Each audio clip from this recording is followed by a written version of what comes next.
تو بس یاد رکھیں کہ علام امر والا فعل امر بھی ہم نے پڑھنا ہے، تو اس میں سامنے پریزنٹ کے علاوہ غائب بھی ہوگا اور متکلم بھی ہوگا، لیکن جو ابھی فعل امر جس کی ڈیفینیشن ہم پڑھ رہے ہیں، جس میں کسی کام کرنے کا حکم دیا جاتا ہے یا پھر التجا کی جاتی ہے، اس میں صرف متکلم یعنی جو بات کر رہا ہے، میں اگر کسی کو آرڈر کر رہی ہوں تو میں سامنے والے کو آرڈر کروں گی.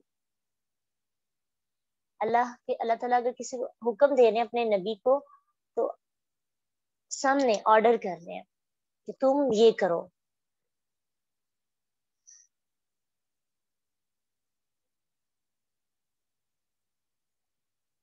جو آپ کو سمجھ نہیں آیا آپ ساتھ ساتھ پوچھتے بھی جائیں، انشاءاللہ آپ کے کوشچنس بھی دیکھے جائیں گے.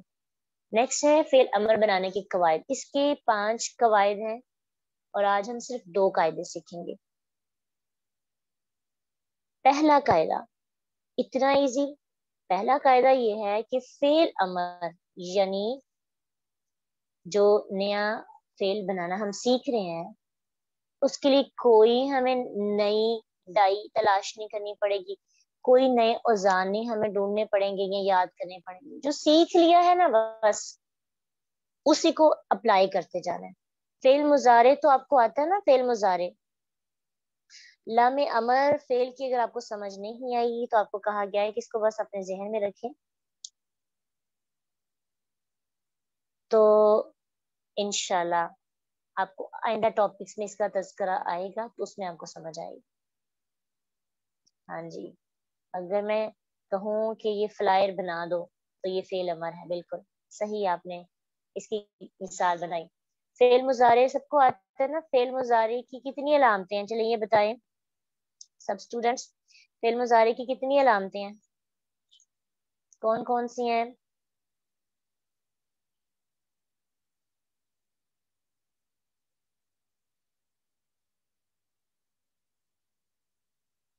Very good.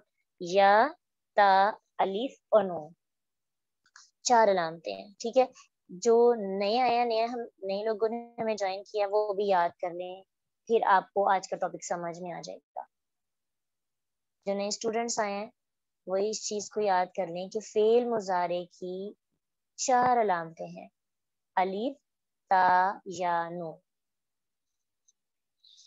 اس سے پتہ چلے گا کہ یہ فعل مضارع ہے. تو فعل امر ہمیشہ فعل مضارع سے بنتا ہے، اس لیے کسی بھی فعل کا امر بنانا ہو تو اس فعل کا فعل مضارع پتہ ہونا چاہیے، اس کے بارے میں علم ہونا چاہیے کہ فعل مضارع کیا ہے. جیسے ضرب یضرب، تو ضرب فعل ماضی ہے، یضرب یا جو شروع میں آگے سے پتہ چلا کہ یہ کیا ہے، فعل مضارع.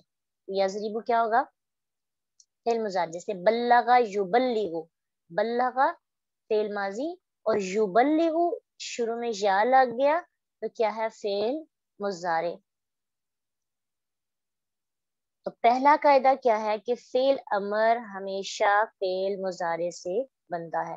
دوسرا قاعدہ ہے کہ فعل بنانے کے لیے علامت مضارع کو اس کی حرکت سمیت حذف کر دیا جاتا ہے، یعنی جو الف، تا، یا، نون جو اس کے ساتھ علامتیں لگی ہیں مضارع کی، اس کو بالکل ڈیلیٹ کر دیں گے، علامت کو بھی اور اس کی حرکت کو بھی. اس کے اوپر اگر زبر زیر پیش ہے تو اسے بھی ڈیلیٹ کر دیں گے. اور پھر مضارع کے آخر میں جو حرکت ہوتی ہے، پیش ہوتی ہے، اسے بھی حذف کر دیں گے، اسے بھی ڈیلیٹ کر دیں گے، اور اس کی جگہ پہ ہم لگائیں گے جزم، سکون. جو ایک آپ نے جزم تو آپ کو پتہ نا کیسے کہتے ہیں، سکون والی جو علامت ہوتی ہے بہت یہ گول سرکل کی شکل میں بھی ہوتی ہے اور یہ کنڈی کی شکل میں بھی آپ دیکھتے ہیں لکھی ہوتی ہے. تو دوسرا قاعدہ یہ ہے کہ فعل بنانے کے لیے جو علامت مضارع ہے اس کو ڈیلیٹ کریں گے اور لاسٹ سے پیش کو بھی ڈیلیٹ کر دیں گے. جیسے یضرب تھا یا بلغ یبلغ تھا تو ڈیلیٹ کر کے لاسٹ پہ جزم لگا دیں گے.